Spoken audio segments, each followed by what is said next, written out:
इस फिल्म की स्टार्टिंग में केटी को दिखाते हैं जो न्यूयॉर्क सिटी के एक रेस्टोरेंट में काम करती थी। वो मॉडल भी थी। वहीं पर वो अपनी एक फ्रेंड से मिलती है और उससे फ़ोटो शूट के लिए कहती है। तो अभी उसकी फ्रेंड उसे कुछ स्टूडियो के बारे में बताती है, लेकिन वो काफ़ी महंगे थे जो कि केटी के बजट से ऊपर थे। तो इसी वजह से केटी वहाँ से चली जाती है। अब वो अपनी शिफ्ट ख़त्म करके घर जा रही होती है, तभी वो फ्री फ़ोटो शूट के पोस्टर को देखती है। उनका नंबर लेकर वो घर पर आती है और कॉल करती है। तो वहाँ पर एक आदमी कॉल को उठाता है जिसका नाम इवान रहता है और वो केटी से उसका फ़ोटो मांगता है। केटी अपना फ़ोटो उसे भेजती है और इवान का उसका फ़ोटो काफ़ी पसंद आता है और वो उसे अपना एड्रेस भेजता है जहाँ पर उसको फ़ोटो शूट करना था। अगले दिन केटी उस एड्रेस पर जाती है तो वहाँ पर उसे 3 सिबलिंग मिलते हैं जिनमें थे जॉर्जी, इवान और नाइकल।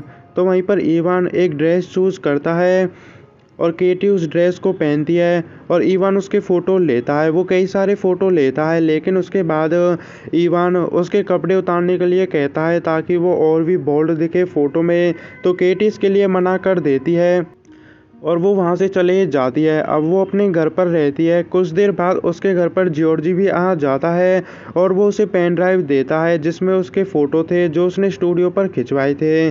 तो केटी उन फ़ोटो को लेकर डोर को लॉक कर देती है और जॉर्जी को वहाँ से भेज देती है। अब इसके बाद जॉर्जी को दिखाते हैं जो पीसी में केटी के फ़ोटो को देख रहा था। यहीं पर हमको पता चलता है कि जॉर्जी केटी को पसंद करता था। अब केटी को दिखाते हैं तो वो सो गई थी, तभी वो देखती है कि जॉर्जी उसके फ़ोटो को ले रहा था।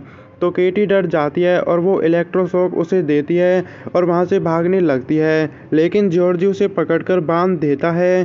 केटी चिल्लाने लगी थी और उसकी चिल्लाने की आवाज़ उसका पड़ोसी जेसन सुन लेता है और जेसन उसके रूम में आता है। वो केटी की हेल्प करने वाला था, लेकिन इतने ही जॉर्जी उसके पेट में चाकू मारता है। इसके बाद वो केटी को बांधता है और उसका रेप करता है। अब थोड़ी देर बाद जेसन की भी डेथ हो गई थी। अब जॉर्जी को अपनी गलती का एहसास होता है और वो अपने भाइयों को कॉल करके बुलाता है। उसके भाई आ भी जाते हैं तो वहाँ पर वो सारे एविडेंस को मिटाते हैं। इसके बाद वो केटी को केटामीन देते हैं जो कि एक तरह से ड्रग रहता है। तो केटी नशे में रहती है और वो तीनों भाई कार में केटी को कहीं लेकर जाते हैं। अब काफ़ी टाइम बाद केटी को होश आता है और अपने आप को वो एक बेसमेंट में पाती है और वो बंदी रहती है और नाइकल उसका रेप कर रहा होता है। इतनी वहाँ पर जॉर्जी आकर नाइकल को रोकता है, लेकिन इतनी वहाँ पर इवान भी आ जाता है और वो उन दोनों को वहाँ से बाहर भेज देता है। काफ़ी टाइम बाद वो तीनों वापस आते हैं और केटी को नहलाते भी हैं। इसके बाद वो फिर से उसे ड्रग्स देते हैं और केटी को नशे में करके वहाँ से चले जाते हैं, लेकिन केटी उल्टी करके उस गोली को बाहर निकालती है। अब थोड़ी देर बाद जॉर्जी वापस से बेसमेंट में आता है। उसे लगता है कि केटी नशे में है और वो उसे खोल देता है और उसे कपड़े पहनाने लगता है, लेकिन केटी जॉर्जी को बेहोश कर देती है और खिड़की से भाग जाती है। अब वो वहाँ से बाहर आ गई थी और वो अपने आप को एक अननोन सिटी में पाती है। तो वहाँ के लोगों से वो हेल्प मांगती है, लेकिन कोई भी उसकी हेल्प नहीं करता है। इतनी वहाँ पर एक पुलिस ऑफिसर आता है और एक डिटेक्टिव भी आता है जिसका नाम किरिल रहता है। तो वो उसे कार में बैठाते हैं और वहीं पर डिटेक्टिव केटी को बताता है कि वो बुल्गारिया में है। तो डिटेक्टिव केटी को अपनी कस्टडी में ले लेता है और उससे पूछताछ भी करता है, लेकिन केटी कुछ बता नहीं पाती है क्योंकि उसे कुछ याद ही नहीं था। तो डिटेक्टिव को लगता है कि उसने ड्रग लिए हैं, तभी उसे कुछ भी याद नहीं है। तो वहीं पर केटी उस डिटेक्टिव से यूनाइटेड स्टेट एम्बेसी में जाने के लिए कहती है, लेकिन इतनी वहाँ पर एक औरत आ जाती है जिसका नाम एना रहता है। तो उसका एक रेप क्राइसिस सेंटर था, मतलब कि रेप को रोकने का एक तरीके से उनका एक ग्रुप था। तो केटी को लगता है कि वो ही उसकी हेल्प कर सकती है, इसलिए वो एना के साथ चले जाती है। अब वो दोनों कार में रहते हैं तो एना उसे पहले अपने घर पर लेकर जाती है ताकि वो कुछ कपड़े पहन ले और कुछ खा ले। तो वो घर पर पहुंच भी जाते हैं, तभी एना उसे बता दिया कि वो सर्दियों के कपड़े बेसमेंट में रखती है और वो उसे बेसमेंट में लेकर जाती है। बेसमेंट में जाकर केटी देखती है कि वो उस बेसमेंट में पहुंच गई थी जहां से वो बाहर निकली थी, मतलब कि एना, नाइकल और जॉर्जी की माँ थी। और वो फिर से केटी को पकड़ लेते हैं और उसे बांध देते हैं। अब वहाँ पर वाल्को भी आ जाता है जो उन तीनों भाइयों का डैड था और और वो केटी को इलेक्ट्रोशॉक देता है। इसके बाद उसका रेप भी करता है। काफ़ी टाइम बाद वो बेसमेंट से बाहर आता है। इसके बाद इवान बेसमेंट पर जाता है और वो केटी को मारता है। तो केटी की हालत काफ़ी ख़राब थी।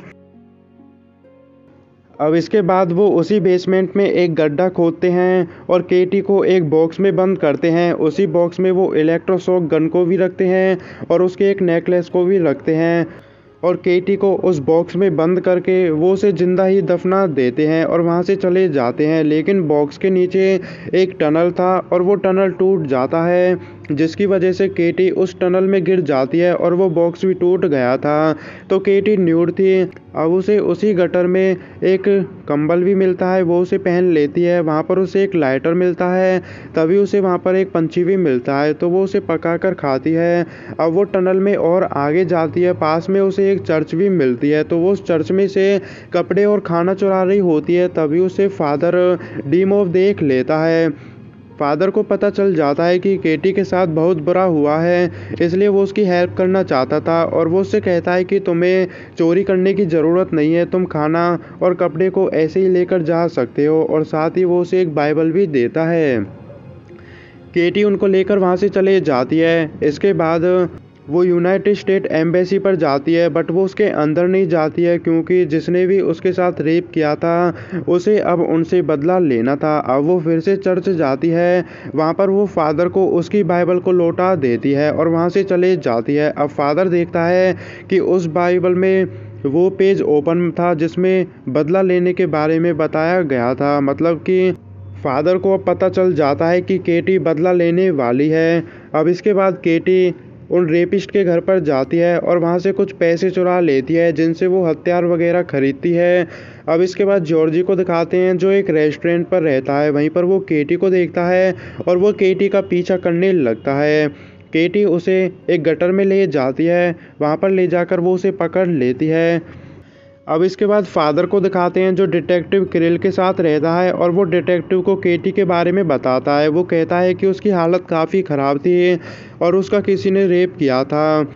और वो उससे ये भी कहता है कि जिसने भी उसका रेप किया है अब वो उनसे बदला लेने वाली है। अब इसके बाद केटी को दिखाते हैं, तो उसने जॉर्जी को पकड़ तो लिया था, अब वो उसे बुरी तरह से टॉर्चर करती है।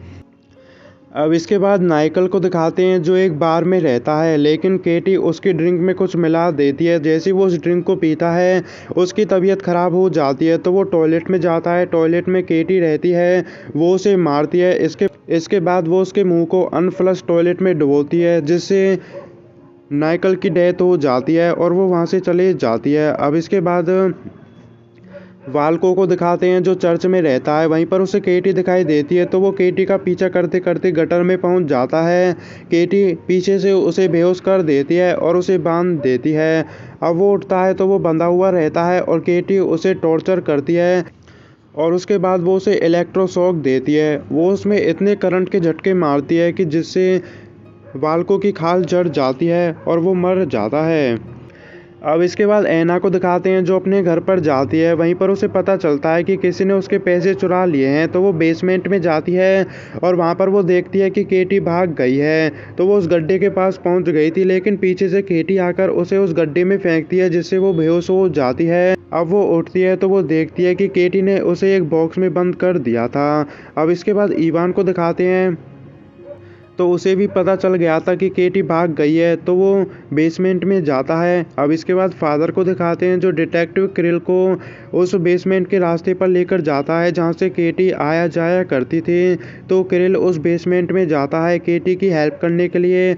अब इवान को दिखाते हैं, जिसे जॉर्जी मिलता, जिसकी हालत काफ़ी ख़राब थी, लेकिन पीछे से केटी आकर इवान को भी बेहोश कर देती है। अब इवान उठता है तो केटी उसे टॉर्चर करती है। उसके बाद इवान उसे बताता है कि ऐना उसकी स्टेप मदर है। तो वाल्को ने भी ऐना का किसी टाइम पर रेप किया था, लेकिन ऐना प्रेग्नेंट हो गई थी और तभी जॉर्जी और नाइकल का जन्म हुआ था। यानी कि ऐना नाइकल और जॉर्जी की मॉम थी। और वहीं पर पता चलता है कि उन्होंने केटी जैसे और भी कई सारी लड़कियों का रेप किया था।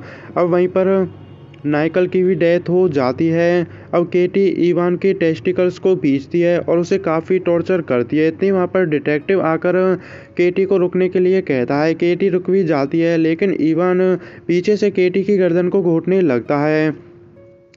अब डिटेक्टिव के पास कोई चॉइस नहीं थी, इसी वजह से वो इवान के सर में गोली मारता है और उसकी डेथ हो जाती है और केटी वहाँ से चले जाती है। अब डिटेक्टिव देखता है कि एना बॉक्स में बंद थी, लेकिन एना बच गई थी और डिटेक्टिव उसे अरेस्ट कर लेता है। अब फिल्म के लास्ट में केटी यूनाइटेड स्टेट एम्बेसी पर जाती है और यहीं पर फिल्म ख़त्म हो जाती है।